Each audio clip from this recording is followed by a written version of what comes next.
काय करावं? बुधवारी विष्णूचं पूजन करावं, विष्णूच्या मूर्तीचं. मग तुम्ही लक्ष्मी नरसिंह असेल, नाही लक्ष्मी व्यंकटेश असेल, नाही बालाजी असेल, नाही पांडुरंग असेल, नाही मत्स्य मूर्ती असेल, कुर्म मूर्ती असेल, वामन मूर्ती असेल, श्री अनंता कृष्ण असेल, दर बुधवारी विष्णूची पूजा करावी. काय होईल? विष्णूचं पूजन केल्यानंतर पुत्र प्राप्ती, कलत्र प्राप्ती, मित्र प्राप्ती, आणि ते सुखी बनतात. पुत्रही सुखी होतो. कलत्र म्हणजे कलत्र म्हणजे बायको. पुत्र कलत्र. एक जण मला कलत्र म्हणजे सगळे सोयरी म्हणलं तू की.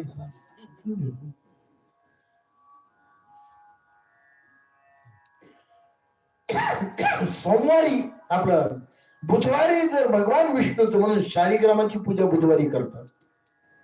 शाळीग्राम माहिती तुम्हाला?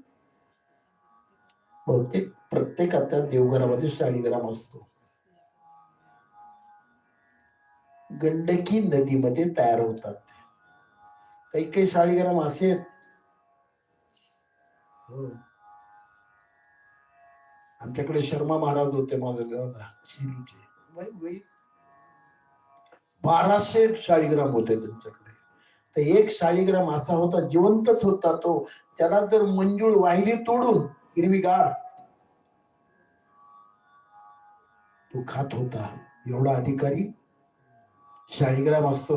म्हणून शाळीग्रामाची पूजा, आता तिची कथा फार मोठी आहे, मी सांगत बसत नाही. परवाच आपल्या तुळशीचं लग्न लागलं.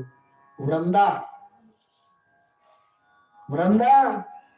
आणि त्या वृंदेने भगवान विष्णूला शाप दिला होता, माझं पातिव्रत्य भंग केलं ना देवा, तर तुम्हाला शिळा रूप व्हावं लागेल. म्हणून तो परमात्मा शाळीग्राम रूप बनला. आणि मग सांगितलं, तुमचं आणि माझं त्या तुळशीच्या खाली जेव्हा लग्न लावतील लोक, तेव्हा तुमचा जो मी दिलेला शाप आहे तो नष्ट होईल. म्हणून तुळस महादेव आपलं तुळशीचा विवाह आपण करतो. आख्यायिका आहे त्याची. आणि त्या वृंदेच्या नावाने आपल्या अंगणामध्ये काय असावं? नुसती तुळस नसावी, तुळशी वृंदावन. बुधवारी मित्र, कलत्र, पुत्र सुखी होतात जर तुम्ही बुधवारी भगवान विष्णूचं पूजन केलं.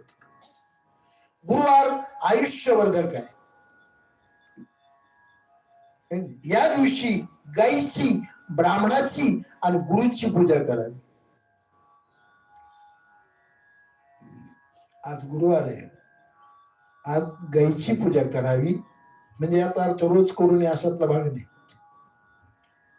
विशेष गायीचं पूजन करावं, गुरुचं पूजन करावं, ब्राह्मणाचं पूजन करावं, ब्राह्मणाला यज्ञोपवीत दान द्यावं. यज्ञोपवीत म्हणजे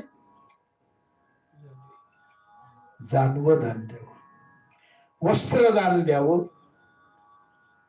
दूध दान द्यावं, तूप दान द्यावं, खीर दान द्यावी, पूजा करावी. म्हणजे ऐश्वर्य प्राप्ती होते. आणि आपल्या पूर्वजांचं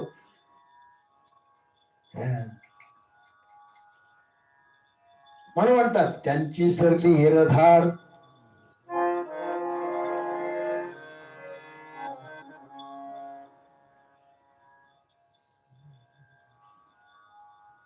चला पुढे. गुरुवारी गुरुची पूजा आवश्यकच सांगितलेली आहे.